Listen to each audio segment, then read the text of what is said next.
Welcome to thrust RS classes. तो यहाँ पे जो हम साइंस और टेक्नोलॉजी में रक्षा प्रौद्योगिकी कर रहे थे, तो लास्ट लेक्चर हमने देखा था मिसाइल डिफेंस टेक्नोलॉजी पर। मैंने आपको बताया था ये सबसे महत्वपूर्ण है, क्योंकि आधुनिक युग में महत्व इस बात का नहीं है कि आप किसी पर अटैक कर सकते हैं, महत्व इस बात का अधिक है कि आप पर अगर अटैक हो तो आप उसे रोकने में सक्षम है या नहीं। तो इसी को लेकर मिसाइल डिफेंस सिस्टम हमारा तैयार किया गया था, जिसके बारे में हमने देखा था। और इससे पहले के लेक्चर में हमने देखा था पृथ्वी सीरीज की मिसाइल के बारे में। तो आज उस सीरीज को आगे बढ़ाते हुए हम अगली बात करते हैं हमारी अग्नि सीरीज की मिसाइलों की। तो यहाँ पर मैंने आपको एक डायग्राम दिखा रखा है। इस डायग्राम में एक आइडिया लग जाएगा आपको, ये डायग्राम में मिसाइल्स और रॉकेट देख कर कि कौन सी मिसाइल का डायमेंशन और स्वरूप एक दूसरे से तुलनात्मक रूप में कितना है। तो यहाँ पे सबसे पहले दिखाई गई है पृथ्वी फर्स्ट, फिर पृथ्वी सेकंड, फिर पृथ्वी थर्ड मिसाइल, इसके बाद अग्नि फर्स्ट है जैसा कि आप देख सकते हैं, फिर अग्नि 2 मिसाइल है, और फिर इसकी तुलना की गई है SLV रॉकेट के साथ और ASLV रॉकेट के साथ। तो SLV और ASLV जो रॉकेट है, इसको हम स्पेस टेक्नोलॉजी में आगे बढ़ेंगे। इसके बाद यहाँ पर है अग्नि 2, और उसके बाद अग्नि 3, 4, 5 मिसाइलों को यहाँ पर दिखाया गया है। तो ये डायग्राम एक आपको आइडिया दे देगा। और यहाँ पे साथ में एक बात बता दूं कि ये जो टॉप पार्ट होता है, ये मैं पहले भी बता चुका हूँ, इसे मिसाइल का वार हेड कहा जाता है। ये हर मिसाइल के अंदर ये जो टॉप पार्ट है, ये वार हेड कहलाता है। ठीक है, तो यहीं पर जो विस्फोटक पदार्थ होते हैं इसी में रखे जाते हैं, और ये जो मिडिल पार्ट होते हैं सभी मिसाइलों के, ये कंट्रोल यूनिट होती है, और लास्ट वाले जो पार्ट होते हैं इनमें ईंधन भरा जाता है। तो चलिए शुरू करते हैं अब अग्नि मिसाइल से। तो अग्नि सीरीज की जो हम मिसाइलों की बात करेंगे, तो अग्नि सीरीज की मिसाइलों में ये ध्यान रखेंगे कि ये भी उसी प्रोग्राम के तहत बनाई गई है, IGMDP, जिसकी बात हम शुरू से करते आ रहे हैं। 1983 एक्रोनिम है इसका। पटना, मतलब यहाँ पे जो 5 मिसाइलें विकसित की जानी थी इस प्रोग्राम में, उन मिसाइलों के ये प्रथम अल्फ़ाबेट हैं। पृथ्वी, अग्नि, त्रिशूल, नाग और A4 आकाश। तो हमने पृथ्वी सीरीज कर ली थी, इसके बाद आज बारी है अग्नि सीरीज की। तो अग्नि सीरीज में सबसे पहले हम बात करते हैं कि ये किस प्रकार की मिसाइल है। तो ये भी मैं आपको बता चुका हूँ मिसाइलों के वर्गीकरण में कि इसे बैलिस्टिक मिसाइल की कैटेगरी में रखा गया है। ये क्रूज मिसाइल नहीं है। अब बैलिस्टिक और क्रूज क्या होती है इसके बारे में पिछले लेक्चर में जाके देखिए, डिटेल से चर्चा की जा चुकी है। तो ये बैलिस्टिक मिसाइल है, और भारत को ये एक अहिंसक शक्ति के रूप में, या भारत का जो उद्देश्य है अहिंसा का, उसको पूरा करने में हेल्प करती है। अब देखिए, ये बात थोड़ी आपको अजीब सी लगे कि एक तरफ तो हम मिसाइलों का आविष्कार कर रहे हैं और दूसरी तरफ से कह रहे हैं कि हमारा अहिंसा का उद्देश्य पूरा हो रहा है, तो ऐसा क्यों है। तो देखिए, मैंने आपको शुरू में फर्स्ट लेक्चर में भी बताया था कि जब भी हम अग्नि सीरीज की मिसाइल का विकास कर रहे हैं, जो बैलिस्टिक मिसाइल है, दूर तक वार करती है, तो हम उसका इस्तेमाल युद्ध के लिए नहीं करेंगे। इसका इस्तेमाल हम करेंगे कि ताकि हम पे कोई युद्ध करने से पहले सोचे कि अगर हमने भारत पे युद्ध किया तो हमें प्रत्युत्तर जो हम देंगे वो कितना भारी हो सकता है, कितना घातक हो सकता है, इसलिए इस डर से कोई युद्ध ही ना करे। इसे कहते हैं डेटरेंस पावर।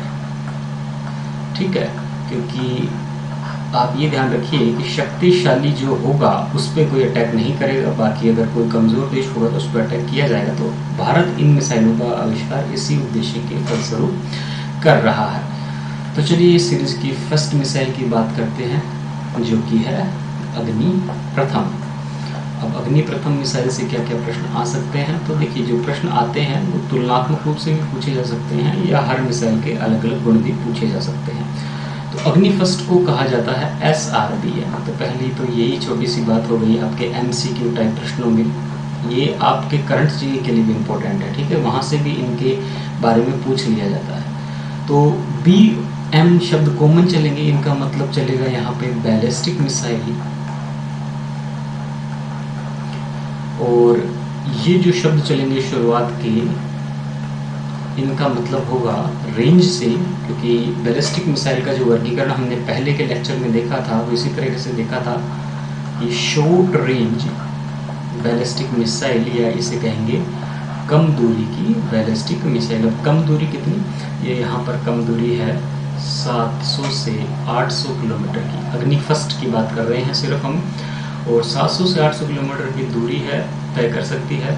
और इसका जो वार हेड है, वार हेड मतलब जो इसका टॉप पार्ट है जिसमें विनाशात्मक हथियार भरे होंगे, उसमें कितना पदार्थ भरा जा सकता है, तो इसके अंदर जो पदार्थ की कैपेसिटी है वो है 1 टन की। तो 1 टन का इसमें वार हेड भरा जा सकता है। और इसका जो टेस्ट है वो 1989 में किया गया था, तो इसको ध्यान रखिएगा। तो ये है अग्नि फर्स्ट की पार्ट। फिर इसके बाद बात करते हैं अग्नि सेकंड की। अब अग्नि सेकंड जाहिर सी बात है कि उन्नत संस्करण होगा। और फर्स्ट और सेकंड में एक आपको इम्पोर्टेंट बात बता दूं कि भारत ने जो अग्नि प्रथम का परीक्षण किया, तो इसे अग्नि श्रृंखला का परीक्षण नहीं कहा गया था उस समय, इसे तकनीकी परीक्षण कहा गया था। और जो वास्तव में अग्नि श्रृंखला में परीक्षण किया गया था वो सेकंड मिसाइल का पहले किया गया था। ठीक है, इसको ध्यान रखिएगा। हालांकि इससे चीज़ें पूछेंगे नहीं आपसे, फिर भी आपको बता देता हूँ। तो ये जो सेकंड मिसाइल है इसे कहा जाता है MRBM। BM for ballistic missile, और यहाँ पे मीडियम रेंज। ठीक है, तो ये रेंज में अधिक है। और इसकी रेंज कितनी है, तो अग्नि फर्स्ट से लगभग 3 गुना रेंज है इसकी, 2200 से 2500 किलोमीटर। ठीक है, इसको ध्यान रखिएगा। और इसकी वार हेड की कैपेसिटी भी 1 टन ही है। और साथ में इसका जो परीक्षण किया गया था वो 1999 में इसका सफल परीक्षण किया गया था। तो इसको ध्यान रखिएगा। तो यहाँ पर ये सेकंड के साथ एक और मिसाइल के बारे में मैं आपको बताना चाहता हूँ, क्योंकि उसका नाम इसी से मिलता है। उसका नाम है अग्नि सेकंड प्राइम। ये अग्नि 2 का उन्नत संस्करण है, अपग्रेडेड, अपडेट है, अपग्रेड है, इसे मान लीजिए अग्नि 2 प्राइम। तो इसको यहाँ पे साथ करने से क्या होगा, क्योंकि आपकी तुलना हो जाएगी अग्नि 2 और अग्नि 2 प्राइम की। हालांकि अग्नि 2 प्राइम जो मिसाइल है ये बहुत बाद में जाके परीक्षित की गई थी 2011 में जाके, और ये 1999 में जाके। तो इसे क्यों बनाया गया था, इसे इसलिए बनाया गया था कि अग्नि 3 मिसाइल जो हम आगे पढ़ेंगे और अग्नि 2 मिसाइल है, इसके बीच की रेंज को टारगेट करने के लिए अग्नि 2 प्राइम को बनाया गया था। तो इसकी खासियत क्या है, खासियत देख लीजिए कि इसकी जो रेंज है वो है 3000 किलोमीटर की, और इसमें भी 1 टन का वार हेड प्रयुक्त किया जा सकता है। मतलब 1 टन का ले जा सकता, बाकी सेम है। और ये रेंज ध्यान रखिएगा कि यहाँ रेंज बढ़ी हुई मिलेगी आपको अग्नि 2 से। फिर इसके बाद हम आगे की बात करते हैं नंबर 3 मिसाइल की। इसका नाम है अग्नि 3। और अग्नि 3 मिसाइल से इसके परीक्षण करके भारत सुपर पावर देशों की कैटेगरी में आ गया था।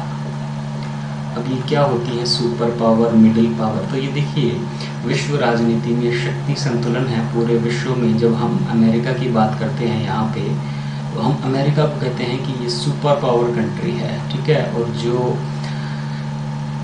कुछ यूरोपियन कंट्रीज़ हैं या कुछ एशियन कंट्रीज़ हैं जो इतनी बड़ी कंट्री नहीं है, उनको मिडिल पावर में रखा जाता है। तो भारत ने जब अग्नि 2 का परीक्षण किया था तब भारत मिडिल पावर बना था, और अग्नि 3 का परीक्षण करके सुपर पावर कैटेगरी में आ गया था। तो अग्नि 3 में ऐसी क्या खास बात थी, तो देखिए अग्नि 3 जो थी वो IRBM कहलाती है। इसका मतलब है इंटरमीडिएट रेंज, ठीक है। मीडियम रेंज से थोड़ा ज़्यादा, यहाँ पे इंटरमीडिएट। अब इंटरमीडिएट रेंज कितनी होगी, तो इंटरमीडिएट रेंज यहाँ पर दी गई इसको 3500 किलोमीटर की। तो अग्नि 3 की रेंज रही 3500 किलोमीटर। 2006 में इसका सफल परीक्षण किया गया, और इसके वार हेड की कैपेसिटी भी ज़्यादा थी, जो कि थी 1.5 टन। तो इन चीज़ों को यहाँ पे ध्यान रखिएगा। और ये भारत की पहली मिसाइल थी जो परमाणु विस्फोटक पदार्थों को अपने साथ अपने वार हेड में ले जा सकती थी। इस मिसाइल के वार हेड में डाले जा सकते थे इस तरह के पदार्थ जो, और इस मिसाइल की जो रेंज है उस रेंज के कारण जो पूरा चाइना है, अगर हम यहाँ देखें इंडिया की इस तरह से स्थिति, इंडिया की स्थिति में आपको पता लगेगा कि इंडिया का जो पड़ोसी देश है सबसे बड़ा वो चाइना ही है। तो चाइना का हालांकि ये जो 50% भाग है ये इतना पॉपुलेटेड और विकसित नहीं है, और ये वाला पार्ट इसका ज़्यादा विकसित है, पूर्वी पार्ट। तो हम अग्नि 3 को जब बना रहे थे तब हमने पहली बार चाइना के प्रमुख शहरों को टारगेट किया था, हालांकि पूरा चाइना इसमें कवर नहीं हो पाया था। फिर भी अग्नि 3 से हमारे पास ये कैपेबिलिटी आ गई थी।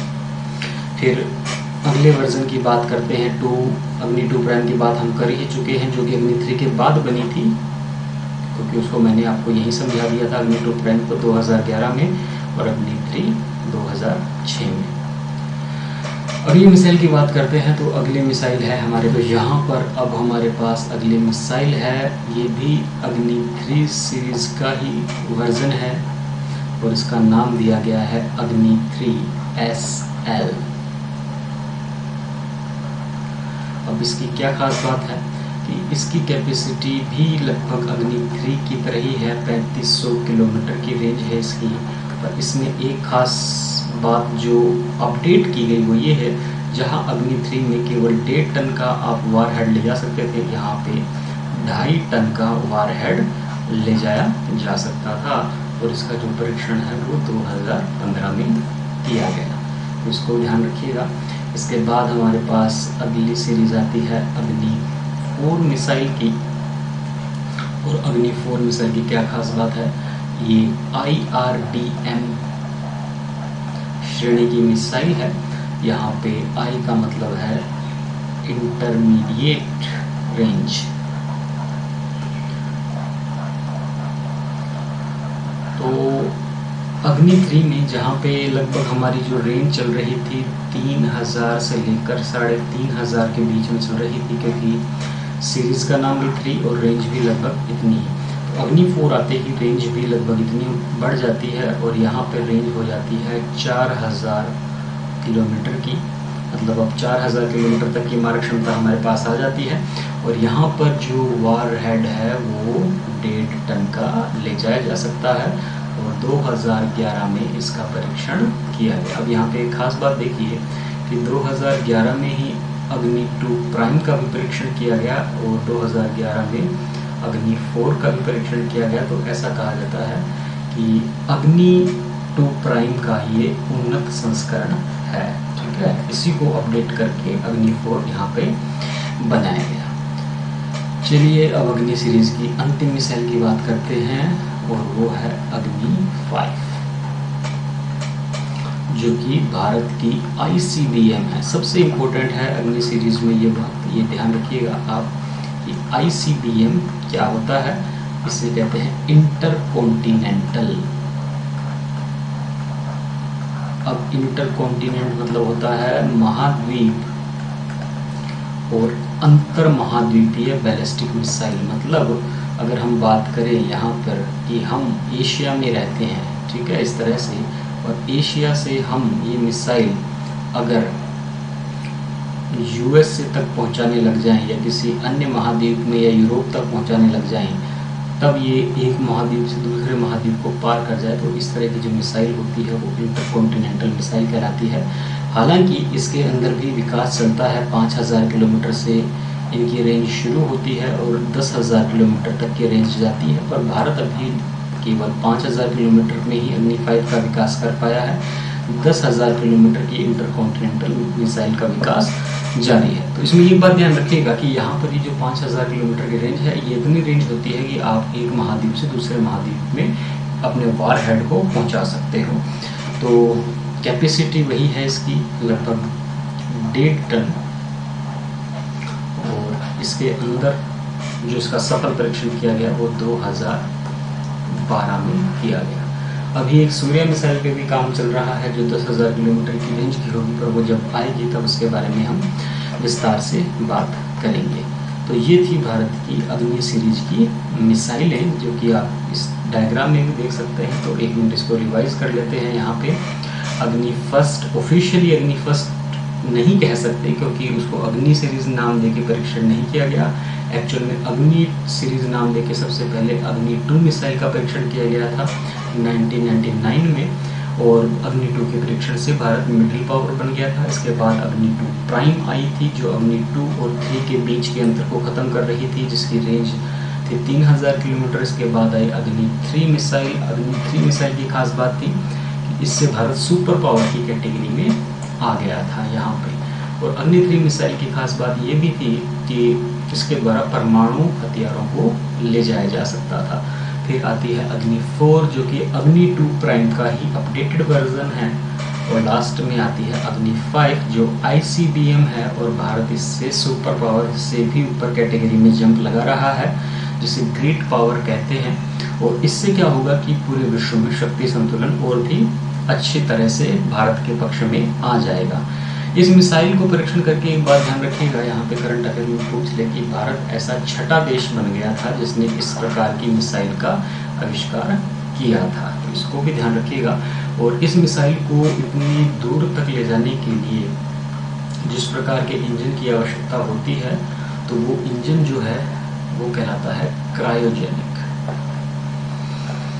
तो अग्नि 5 में क्रायोजेनिक इंजन का इस्तेमाल होगा। और इससे पहले की जो मिसाइलें थी उनमें हम आगे बढ़ेंगे रैमजेट इंजन और स्क्रैमजेट इंजन। तो इनका मैं एक आपको डिटेल कंपैरिजन अगले लेक्चर में करवाऊंगा। तो फिलहाल ये है अग्नि सीरीज की मिसाइलों का वर्गीकरण। तो चलिए, कोई भी प्रॉब्लम हो तो कमेंट सेक्शन में मुझसे पूछ लीजिएगा। बाकी अगली वीडियो में हम करेंगे पृथ्वी और आकाश का वर्गीकरण, उसके बाद इंजन का वर्गीकरण। तो चलिए मिलते हैं अगली वीडियो में, तब तक के लिए थैंक यू।